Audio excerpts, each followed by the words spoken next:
आप 21 किलो लड्डू चढ़ा देंगे। वो आदि शक्ति जिनके एक इशारे पे हमारी किसी करोड़ धरतियाँ घूम रही है ब्रह्मांड में, उनको हम कैसे अपने इतना चढ़ा देंगे? क्या बेवकूफ़ी है ना।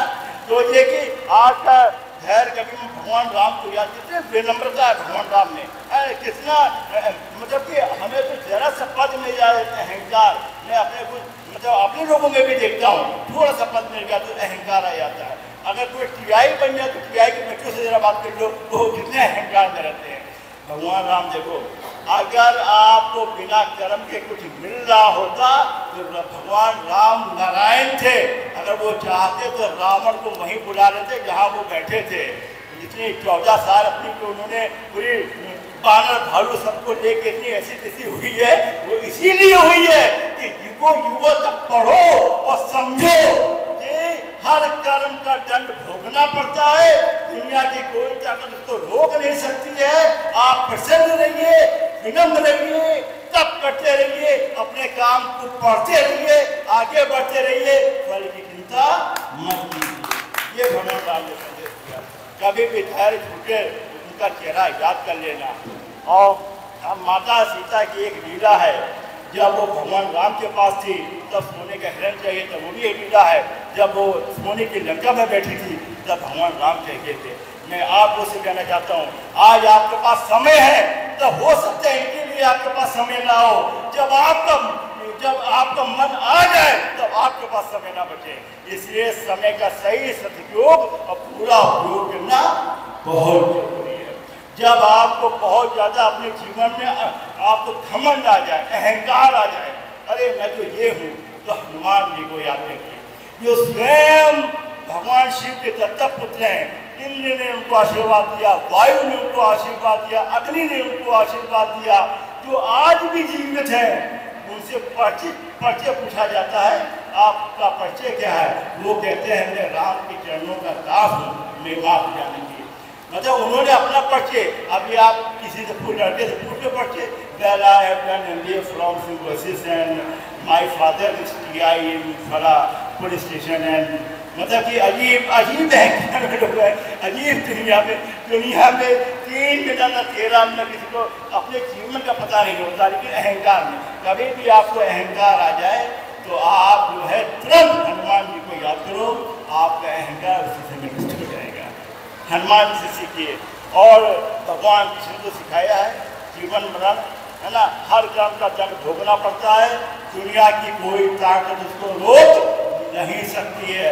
अगर आपने एक गाली किसी को दे दी और सामने वाले व्यक्ति से मुस्कुरा दिया, जवाब नहीं दिया, तो जब भी वो ग्रह चक्र 10 साल बाद, 20 साल बाद, 50 साल बाद घूम के उसी जगह आएंगे, तो ये व्यक्ति आपके लिए तैयार खड़ा है 2 गालियाँ देने के लिए, आप नोट करें। इसलिए कभी भी छल कपट जीवन मत जिए।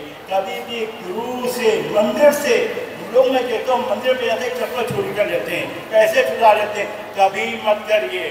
जो बड़े बड़े मंदिरों की सीढ़ियों में जो भीख मांगते हैं ना, वो वही लोग होते हैं जिन्होंने बहुत कुछ किया होगा, आज वहाँ गाड़ी बन के बैठे हुए हैं। हर कर्म का दंड भोगना पड़ता है। भाई से, कोई नारी से, अगर किसी नारी से छल कपट करके आपने तो उसका ऐठ लिया है, आप उसको भोगना पड़ेगा। दुनिया की कोई ताकत आपको रोक नहीं सकती है। आपने गुरु का धन अगर किसी प्रकार ले लिया है चोरी चुपचाप, आप कहीं पीढ़ियाँ खप जाएंगे, उसका ऋण आप करा नहीं पाओगे। इसलिए नोट कर लीजिएगा, किसी भी दोस्त का 100 रुपया ले लिया है और अगर आपने नहीं दिया है और अगर उसका मन दुखी है, तो अगले जन्म में 100 रुपया देने के लिए उसके आसपास आपको पैदा होगा। इसलिए हर कर्म का दंड भोगना पड़ता है। कैकेयी को द्वापर में कृष्ण के जन्म देने के बाद भी 14 साल माता को, कौशल्या को देवकी नंदन मिले और उनको कैकेयी को 14 साल जेल के अंदर रहना पड़ा। देवकी उनके उनको दंड भोगना पड़ा। एक युग बाद भी वो दंड उनको भोगना पड़ा।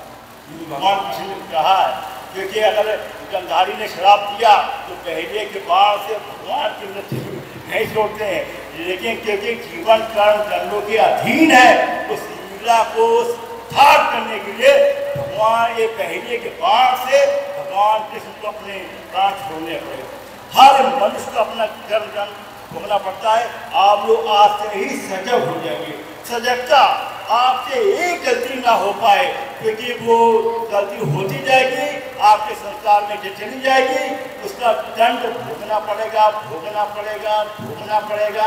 इसलिए आप सभी लोग सजग हो जाएंगे। मेरे भाइयों बहनों, गर्मी बहुत है, लेकिन माँ का दरबार लगा है ना, तो मजा आ रहा है। पानी बरसे तो और मजा आ जाएगा। ऐसे खुला होता, बारिश हो रही होती तो मजा दुगना हो गया होता, है ना। आज ही शक्ति जगदम्बा के सब है ना, जल पानी अग्नि सब उनका है ना। तो जैसे कोई दिक्कत नहीं है। ऐसे मैं गर्मी में बहुत परेशान रहता हूँ, एक मिनट नहीं रह सकता। मुझे पता है, कुछ संगठन लोगों को पता है इसके बारे में, लेकिन आज मुझे एहसास नहीं हो रहा है। बढ़िया लग रहा है, उन्होंने पहना भी दिया है और गर्मी बढ़ गई, लेकिन कोई बात नहीं, वो भी आनंद है। मेरे भाइयों बहनों, जहाँ सुर है वहाँ असुर है, और हम लोगों को माँ भगवती के साए में रहना है। आत्म कल्याण और जन कल्याण दो ही रास्ते हैं अपने संस्कारों को बढ़ाने के लिए। अपनी आत्मा के निकट जाने का प्रयास कीजिए। आप छल कपट, आप पहले तो था ना, एक ने कहा भैया मुझे ध्यान नहीं रखता, उसके लिए क्या करूँ। हमने सबसे पहले छल कपट, माया, मोह, काम, क्रोध, इस पे पकड़ बना लो, ध्यान रखना शुरू हो जाएगा। देखो रुको रुको रुको रुको, जरा जाओ, क्या हो गया, हमने कलयुग चल गया है, ये तो है ही है। एक और पास आ गए हैं, कौन कौन से, फेसबुक, इंस्टाग्राम, यूट्यूब, ट्विटर और टिकटॉक। हमने कहा इस पर भी पकड़ बना लो, तभी ध्यान रख पाएगा। ये उससे भी अहंकार हो, और उससे भी गड़बड़ मामला हो गया है। आजकल 10 आ गए हैं, है ना। जो बड़ा युवाओं को कहना चाहता हूँ, फेसबुक पे 10,000 दोस्त इस पर गर्व करते हो, माँ बाप से बोलचाल बंद है ना। परिवार में माँ बाप से बोलचाल नहीं हो रही है, फेसबुक पे मेरे 10,000 दोस्त है, इस पर गर्व हो रहा है। इन युवाओं को मैं कहना चाहता हूँ, एक बार चिंतन करो अपने बारे में, सोचो। हम लोग को जबलपुर निकलना है और आर्मी हमको बार बार इशारा कर रही है, मतलब टाइम देखते रहिए, बहुत लंबा सफ़र है। और तुम्हें अपनी वाणी को यहीं विराम देते हुए माँ भक्ति ने हमको सब कुछ दे दिया है। इतना बड़ा मंच, इतना बड़ा कार्यक्रम आपकी आरती करने का सौभाग्य मेरे सभी भाई, मेरे जो परिवार के लोग हैं उनके मैं चेहरे देख पा रहा हूँ। मैं कितना प्रसन्न हूँ। आज पोखरा में बहुत लोगों को मैं जानता हूँ, कई लोगों को मैंने आज बहुत सालों के बाद देख पा रहा हूँ। मेरे गांव से भी लोग आए, मेरे इस भी आ गए, यहाँ पे सभी लोग एक ही प्रांगण में आ गए। इससे बड़ा माँ आपका आशीर्वाद मेरे लिए क्या होगा। मैं तो यही कहूँगा, हे माँ भगवती, मैंने जो भी साधना, पूजा ने जो भी साधना आपके चरणों में की हो, वो साधना का जो भी फल आप देना चाहती हूँ, वो सारा का सारा फल मेरे इन बहनों भाइयों की झोली में डाल देना, जिससे इनके कदम आपके कदम बढ़ सकें। आपके सभी के मंगल में भविष्य की कामनाओं के साथ, शुभकामनाओं के साथ सभी को जय माता की जय गुरुपति। और कभी मौका मिलेगा तो भक्ति ज्ञान विषय जी करते जी, कभी मौका मिलेगा तो कार्यक्रम के अलावा एक व्याख्यान माला रखेंगे हम लोग, भक्ति ज्ञान और सिर्फ आदिशक्ति पे ही चर्चा होगी।